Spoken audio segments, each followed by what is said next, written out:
बच्चों, बजट का नाम सुनते ही आपके दिमाग में सबसे पहले आता होगा कि आपने अखबार में पढ़ा होगा कि बजट पेश या बजट पेश किया जाएगा। तो आपके दिमाग में ये आता होगा कि आखिर बजट होता क्या है, ये वित्त मंत्री बजट पेश क्यों करते हैं, और ये जो देश की संसद के सामने प्रस्तुत किया जाता है उसका उद्देश्य क्या होता है। तो सबसे पहले हम जान लेते हैं कि बजट होता क्या है।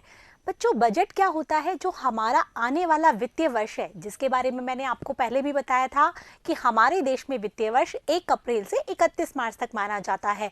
तो आने वाले वित्तीय वर्ष में सरकार की आय के स्रोत कौन कौन से होंगे और सरकार किन किन क्षेत्रों पे कितना कितना व्यय करेगी, तो इसका विवरण होना तो बहुत जरूरी है कि पता तो होना चाहिए कि सरकार को कहां कहां से आय प्राप्त होगी और सरकार को किन क्षेत्रों पे व्यय करना होगा।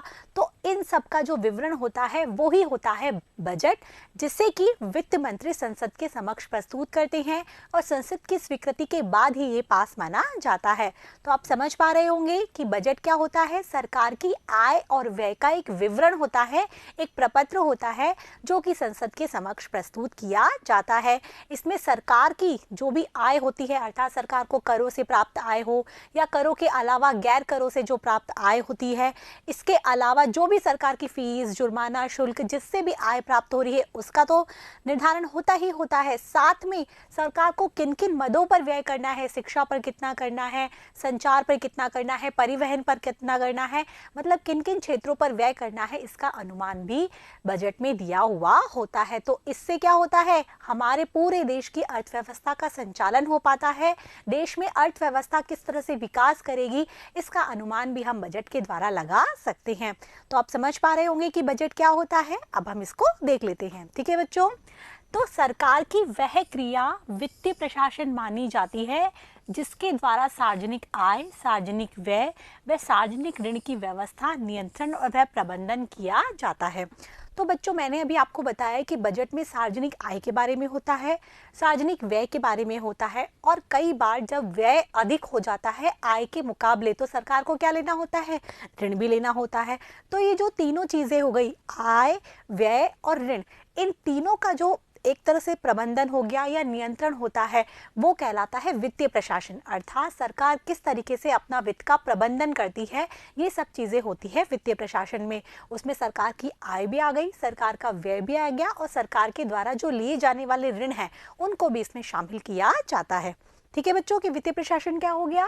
वित्तीय प्रशासन में इस बात का ध्यान रखा जाता है कि आय को न्याय संगत तरीके से एकत्रित किया जाए व सरकार के व्यय को मितव्ययतापूर्ण से ढंग से खर्च किया जाए।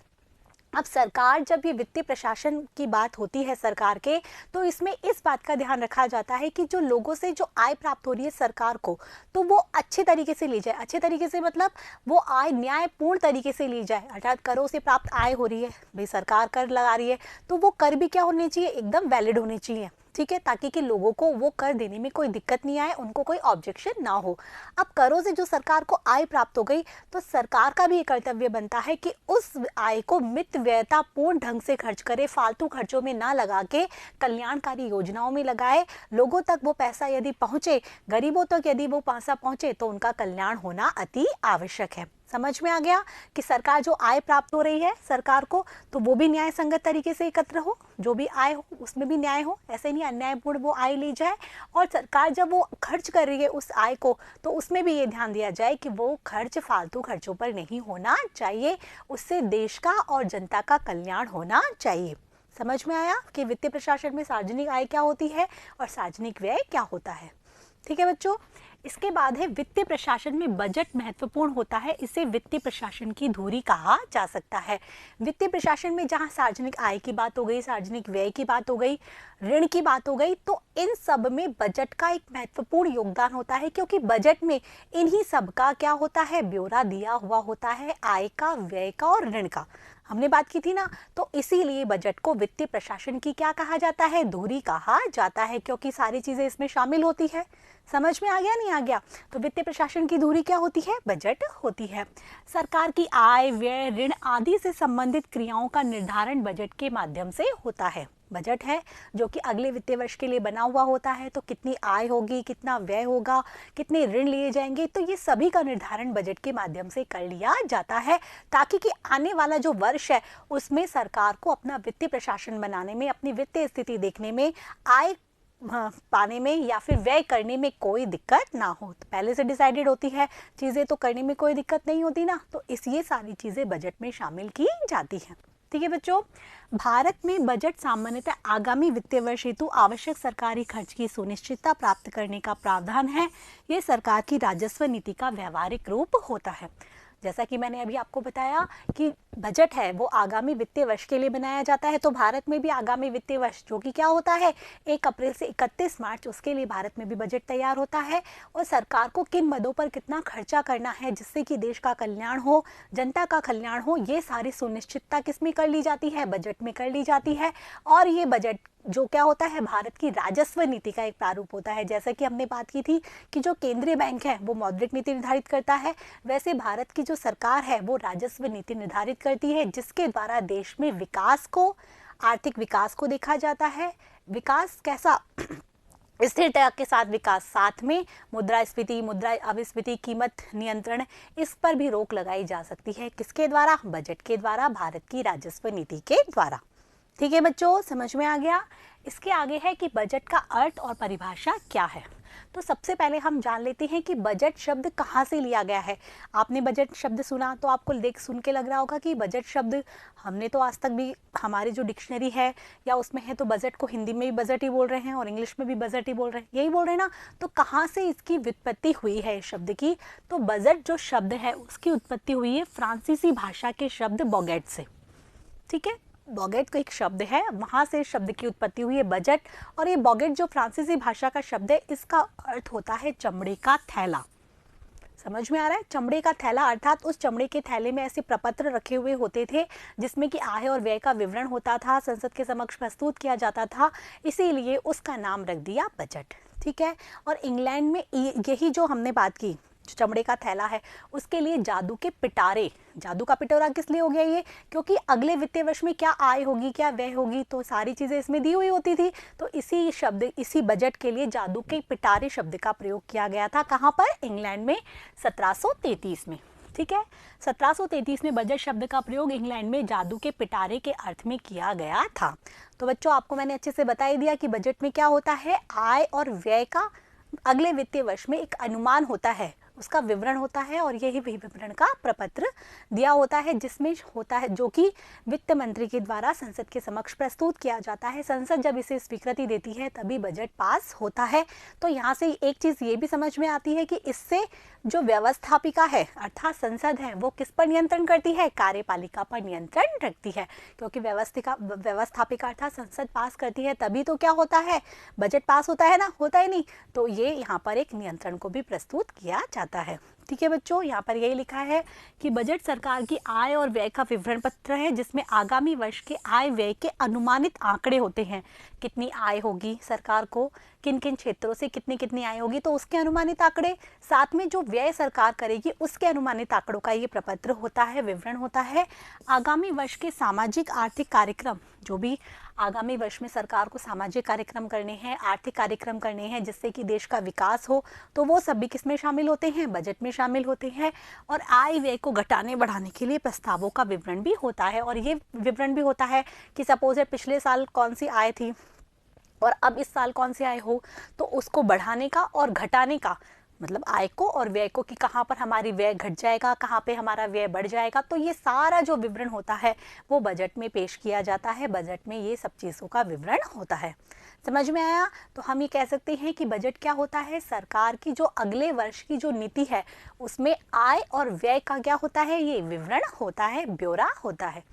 आगे बच्चों समझ में कोई दिक्कत नहीं है यहाँ तक।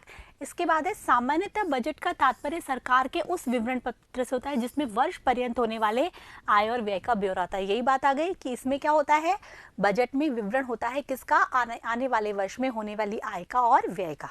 ठीक है, इसके बाद है बजट में निहित तथ्य को उस समय तक गुप्त रखा जाता है जब तक कि उसे देश की संसद के समक्ष प्रस्तुत न कर दिया जाए। अब बजट में जो भी तथ्य लिखे होते हैं, जो भी आय व्यय या योजना कार्यक्रम, सबको बनाया जाता है वित्त मंत्री के द्वारा, उसके जो सदस्य हैं उनके द्वारा, और उसको गुप्त रखा जाता है और तब तक नहीं खोला जाता जब तक कि वो संसद के समक्ष प्रस्तुत ना कर दिया जाए। संसद के समक्ष प्रस्तुत होता है, उसके बाद वो देश की जनता तक पहुंचता है और संसद की स्वीकृति के बाद ही इसे पास माना जाता है। आ गया बच्चों समझ में? तो यहाँ पर आपको ये भी समझ में आ गया। तो इससे क्या होती है, जो संसद है वो कार्यपालिका पर नियंत्रण रखती है। इसके बाद है बजट के दो पक्ष होते हैं। दो पक्ष हो गए, जैसे हमने बताया कि इसमें क्या होता है, सार्वजनिक आय का ब्यौरा होता है, सार्वजनिक व्यय का ब्यौरा होता है। तो दो ही इसके पक्ष हो गए। एक तो होती है इसमें सरकार की प्रत्याशित आय। यहाँ पर आपको ध्यान रखना है प्रत्याशित, क्योंकि यहाँ अनुमान ही तो लगाए जाते हैं अगले वित्तीय वर्ष के लिए।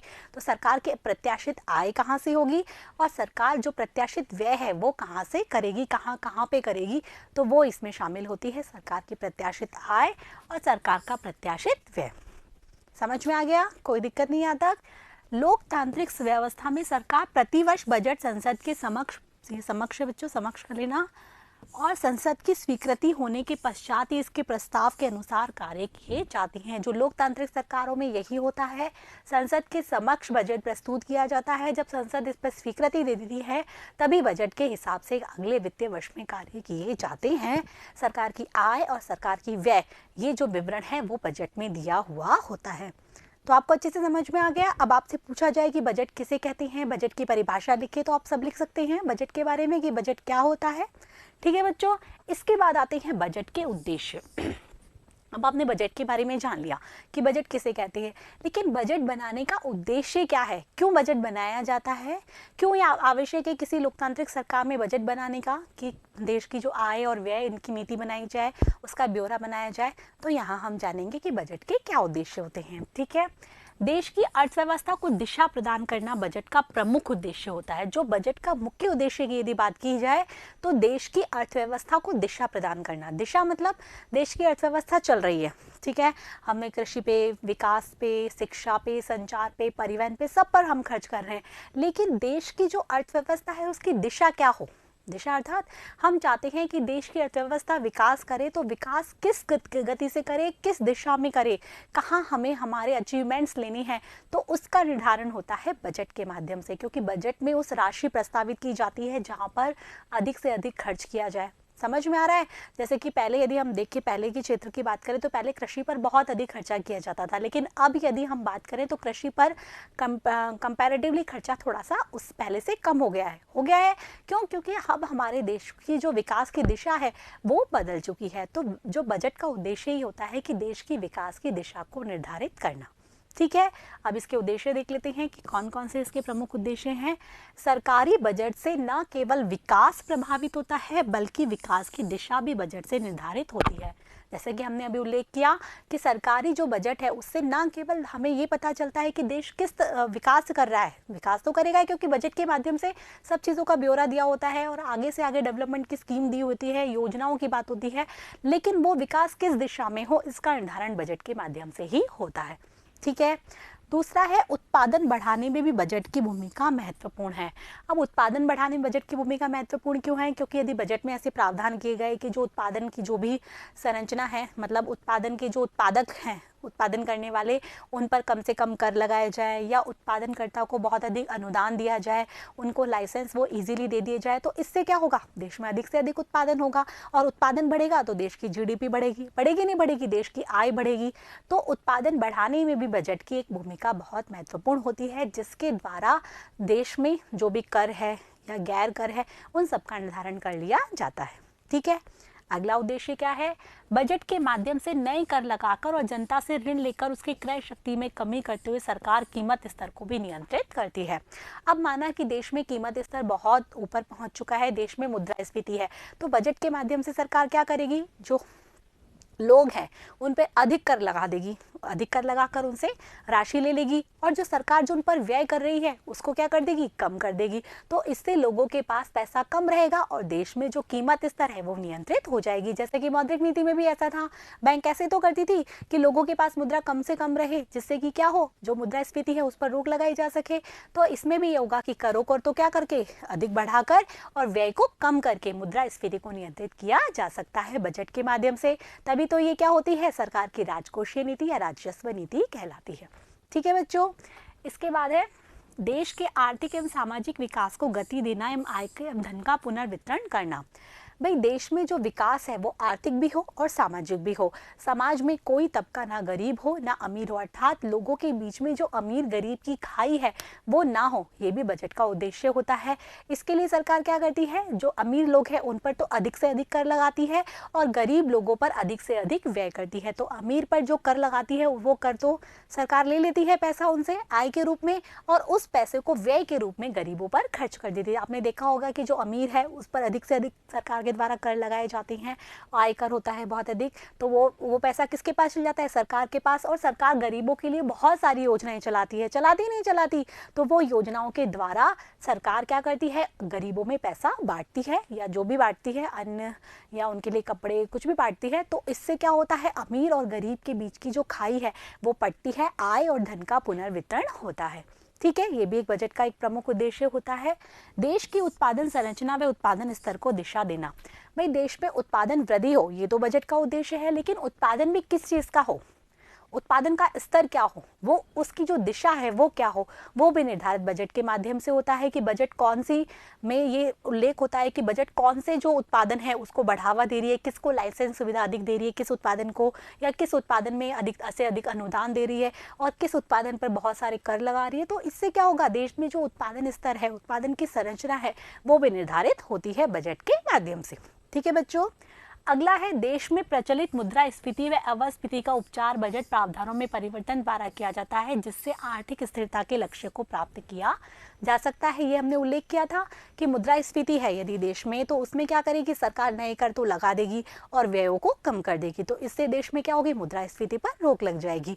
अगर देश में अवस्फीति है, यानी देश में कीमतों का स्तर बहुत कम है, देश में अवस्थिति की स्थिति है, मंदी की स्थिति है, तो ऐसे में क्या करेगी सरकार को चाहिए कि लोगों के पास पैसा आए, तो सरकार क्या करेगी, करों को तो कर देगी कम और व्ययों को बढ़ा देगी। तो इससे लोगों के पास अधिक से अधिक पैसा होगा और देश में जो स्तर है, कीमत स्तर है, वो नियंत्रित तो रहेगा, अवस्थिति भी दूर रहेगी। तो इस प्रकार जो बजट है उसका उद्देश्य होता है देश में आर्थिक स्थिरता को प्राप्त करना, देश में कीमत स्तर को नियंत्रित करना। ठीक है बच्चों, समझ में आ गया। इसके बाद है कल्याणकारी राज्य की स्थापना का लक्ष्य बजट की सहायता से ही प्राप्त किया जा सकता है। भाई एक राज्य है, एक देश है, वो कल्याणकारी बनना चाहता है, जनता के कल्याण के लिए कार्य करना चाहता है, जनता में ऐसी चीज़ें पहुंचाना चाहता है जिसकी जनता को बहुत अधिक ज़रूरत है। तो ये सभी जो ज़रूरतें हैं वो किसके द्वारा पूरी हो सकती है, बजट, क्योंकि बजट में प्रावधान किया जाता है, बहुत सारी योजनाएँ होती हैं, बहुत सारी स्कीम्स होती हैं, बेरोजगारों के लिए अलग, वृद्धावस्था के जो लोग हैं उनके लिए अलग, जो बच्चे हैं जो कि बहुत होशियार हैं, जिनके पास पैसा नहीं है, शिक्षा के क्षेत्र में देख लो, रोजगार के क्षेत्र में देख लो, सब क्षेत्रों के लिए योजनाएं बनी होती हैं। किसमें, बजट प्रावधानों में। बजट में दिया होता है कि किस पर कितना खर्चा किया जाए, तो इन प्रावधानों के तहत सरकार एक कल्याणकारी राज्य की स्थापना कर सकती है। ठीक है, जिससे लोगों का अधिक से अधिक कल्याण हो। इसके बाद है आर्थिक असमानता पर रोक, सामाजिक सुरक्षा हेतु विभिन्न योजनाओं का क्रियान्वयन, आर्थिक विकास हेतु योजनाओं का निर्माण बजट के प्रावधान के माध्यम से ही किया जाता है। विभिन्न प्रकार की आर्थिक असमानता, जैसे गरीब और अमीर के बीच जो होती है खाई, उस पर रोक लगाना हो। सामाजिक सुरक्षा, जैसे मैंने आपको बताया, बेरोजगारी, वृद्धावस्था, या छोटे जो बच्चे पढ़ने में बहुत होशियार है उनके लिए छात्रवृत्ति हो, वृद्धावस्थाओं के लिए पेंशन हो, तो ये सारी जो कल्याणकारी योजनाएं होती हैं। इसके अलावा जो आर्थिक विकास हेतु जो भी योजनाएं हैं वो सारा निर्माण किसके प्रावधानों के तहत होता है, बजट प्रावधानों के तहत। बजट में ये सारी स्कीम्स और योजनाएं दी हुई होती हैं जिसके तहत देश एक कल्याणकारी राज्य बनता है, देश में आर्थिक विकास होता है, और वो विकास भी कैसा होता है, स्थिरता के साथ विकास। तो ये सारे थे बजट के उद्देश्य। आशा है कि आपको अच्छे से समझ में आ गए होंगे। तो बच्चों, हमने इस वीडियो में क्या जाना, बजट का अर्थ, कि बजट क्या होता है, सरकार की आय और व्यय की जो नीति होती है उसका एक विवरण होता है, जिसके द्वारा आने वाले वित्तीय वर्ष में सरकार को कितनी तो आय प्राप्त होगी और सरकार को कितना व्यय करना होगा, ये सारा उसमें ब्यौरा दिया हुआ होता है। बजट शब्द फ्रांसीसी भाषा के बॉगेट शब्द से लिया हुआ है, जिसका अर्थ चमड़े का थैला है। 1733 में सर्वप्रथम इंग्लैंड में इसको जादू के पिटारे के अर्थ में प्रयोग किया गया था। और फिर उसके बाद हमने जाना बजट के कौन कौन से उद्देश्य हैं, स्थिरता के साथ विकास, जो आर्थिक अवरोध हैं। आर्थिक जो विकास है उसको अधिक से अधिक बढ़ाना, उत्पादन संरचना को बढ़ाना, देश की विकास को दिशा प्रदान करना आदि बजट के उद्देश्य होते हैं। तो बच्चों, आपको ये सारी चीज़ें अपनी कॉपी में नोट कर लेनी है कि बजट का क्या अर्थ होता है। पेपर में क्वेश्चन पूछा जा सकता है इसको लेके, बजट के कौन कौन से उद्देश्य हैं, कोई 2 उद्देश्य बताइए। तो आशा है कि आपको ये अच्छे से समझ में आ गया होगा। आप अपनी कॉपी में से नोट भी कीजिए और अच्छे से इसे याद भी कर लीजिए। अब हम नेक्स्ट वीडियो में पढ़ेंगे बजट के प्रकार के बारे में, कि आय और व्यय के आधार पर बजट को कितने प्रकारों में बांटा गया है। तब तक के लिए मेरे साथ बने रहिए, पढ़ते रहिए, बढ़ते रहिए। Thank you.